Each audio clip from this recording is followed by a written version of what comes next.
नमस्कार, आप देख रहे हैं प्राइम टीवी। मैं हूं आपके साथ आरती तिवारी। वक्त हो चुका है 4 बजे की 4 बड़ी खबरों का, जहां मुख्यमंत्री योगी आदित्यनाथ ने रिजर्व पुलिस लाइन में आयोजित पुलिस स्मृति दिवस के अवसर पर वर्दी भत्ते में 70% की वृद्धि, बैरक में रहने वाले आरक्षियों के पुलिस इसके साथ साथ अलाउंस में 25% की वृद्धि, और इसके साथ साथ आपको बता दें कि राष्ट्रीय अंतरराष्ट्रीय खेलकूद में प्रतिभाग करने वाले खिलाड़ियों के प्रशिक्षण आहार समेत अन्य मदों पर अलग अलग वित्त वर्ष के बजट में 10 करोड़ रुपए बढ़ाने की घोषणा की है।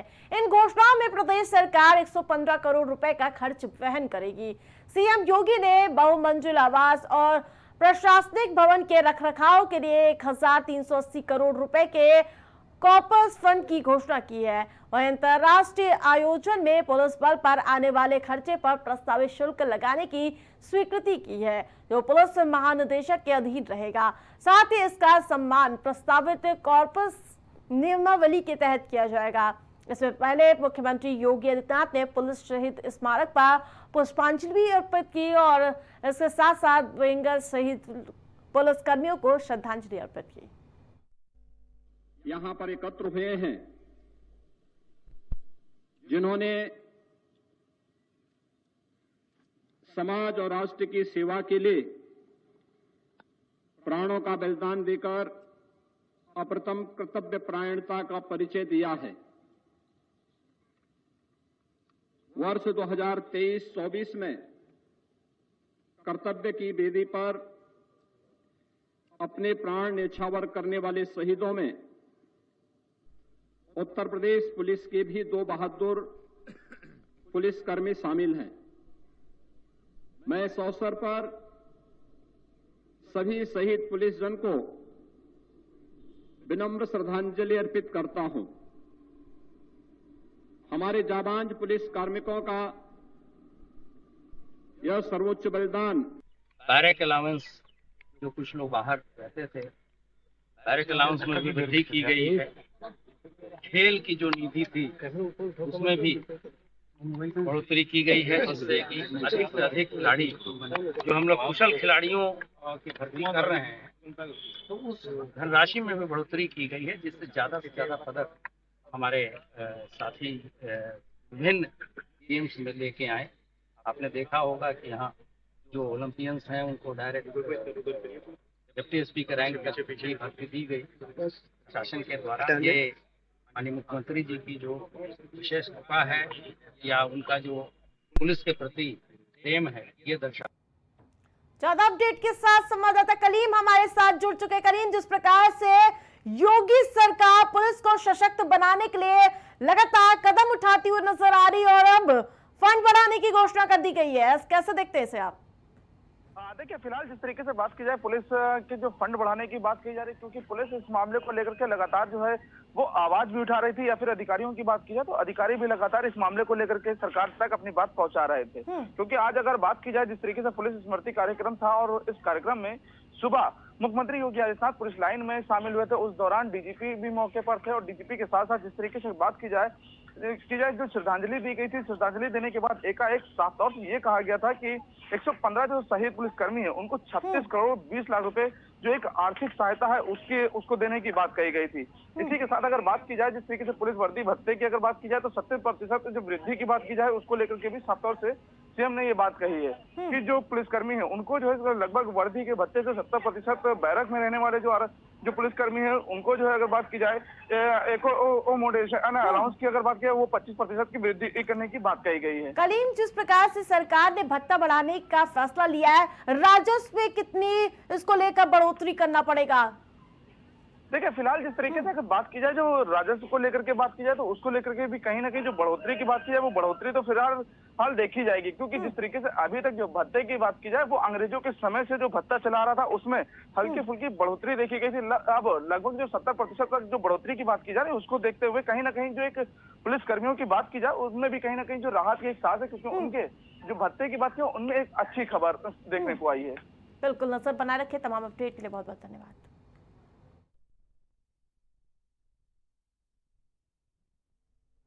यूपी उपचुनाव की तारीखों का ऐलान हो चुका है। उत्तर प्रदेश की करहल विधानसभा सीट पर उपचुनाव के लिए सोमवार को समाजवादी पार्टी के प्रत्याशी तेज प्रताप यादव ने नामांकन दाखिल किया। सपा अध्यक्ष अखिलेश यादव और मैनपुरी से पार्टी के सांसद डिम्पल यादव और इसके साथ साथ अन्य नेताओं के साथ जिलाधिकारी के कार्यालय पहुंचे। आपको बता दें कि तेज प्रताप यादव ने निर्वाचन अधिकारी को अपना नामांकन पत्र सौंपा। करहल सीट सपा प्रमुख अखिलेश यादव के कन्नौज से सांसद चुने जाने के बाद उनके विधानसभा की सदस्यता से इस्तीफा दिए जाने के कारण रिक्त हो गई थी। इस पर उपचुनाव के लिए 13 नवंबर को मतदान होंगे। करहल विधानसभा का जाति अगर गणित की मैं बात करूं तो कुल मतदाता 3,75,000 है।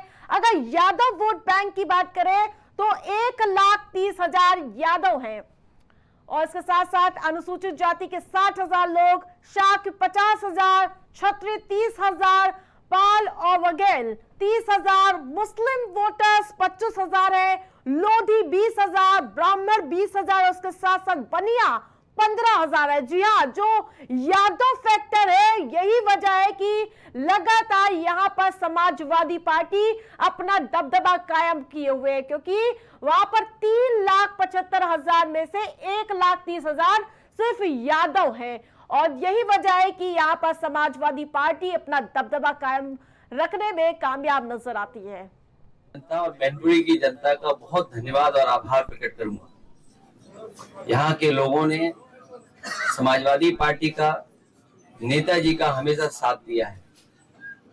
किन्हीं भी कठिन परिस्थितियों में या राजनीतिक कोई फैसला हुआ होगा, यहाँ के लोगों ने समाजवादी पार्टी का हमेशा साथ दिया है।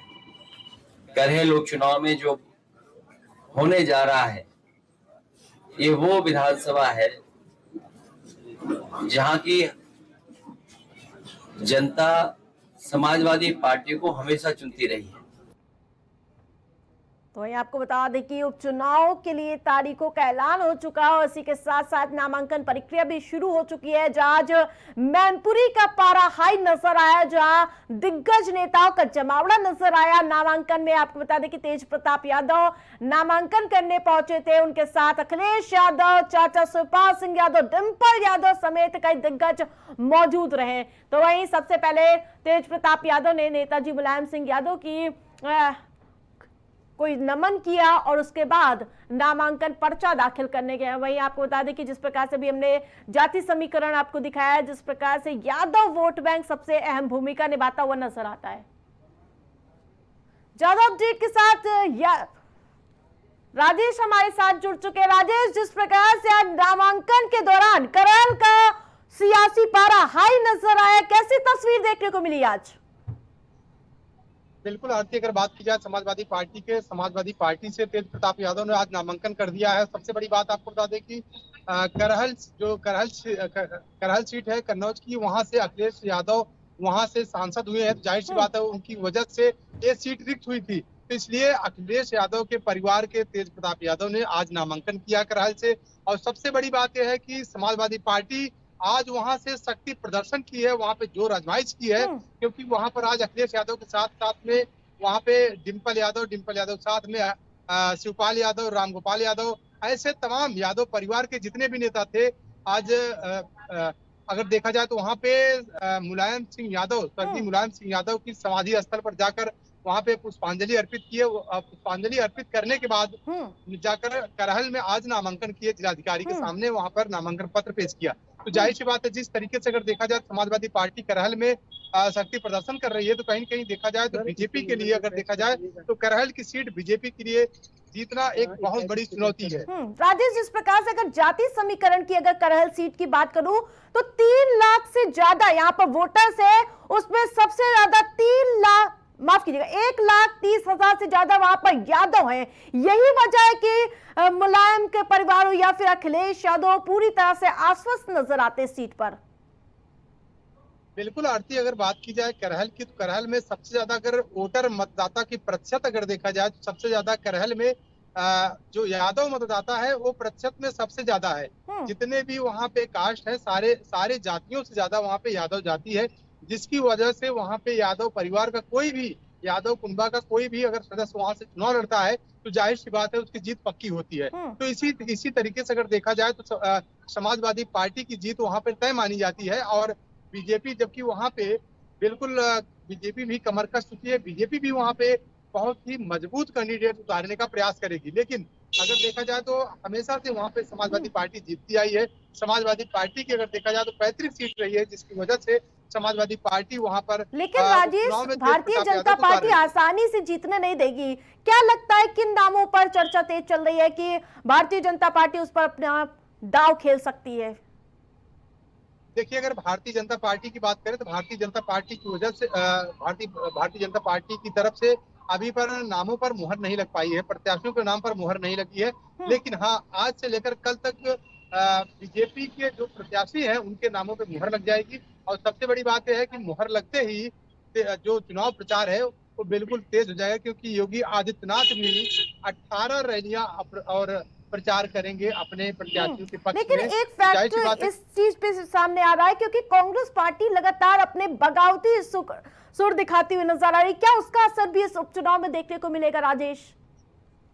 देखिए, उपचुनाव में कांग्रेस ने साफ साफ कह दिया है कि उत्तर प्रदेश में जो उपचुनाव होना है तो उपचुनाव में जो दो सीटें समाजवादी पार्टी की तरफ से कांग्रेस को मिल रही थी, अब उन सीटों पर भी कांग्रेस लड़ना नहीं चाहती है। कांग्रेस कह रही है कि ये 2 सीटें पर भी समाजवादी पार्टी चुनाव लड़े। लेकिन जो महाराष्ट्र में विधानसभा का चुनाव होना है तो विधानसभा के चुनाव में कांग्रेस ये कह रही है कि जो समाजवादी पार्टी वहां 10 से 15 सीटों पर दावा करती थी, उन सीटों पर कांग्रेस कह रही है कि समाजवादी पार्टी 2 से 5 सीटों पर चुनाव लड़े, बाकी सीटों पर वहां पे कांग्रेस के लिए मदद करे। अगर इस पर अखिलेश यादव तैयार होते हैं तो जाहिर सी बात है कि कांग्रेस जो है उत्तर प्रदेश में समाजवादी पार्टी का समर्थन करेगी, समाजवादी पार्टी के पक्ष में प्रचार भी करेगी। वहीं आज के अगर कार्यक्रम की बात करें तो पहले कयास लगाए जाए थे शिवपाल सिंह यादव शामिल होंगे और साथ साथ डिंपल यादव। अखिलेश यादव को पहुंचने के बाद सियासी पारा और गर्माता हुआ नजर आया राजेश।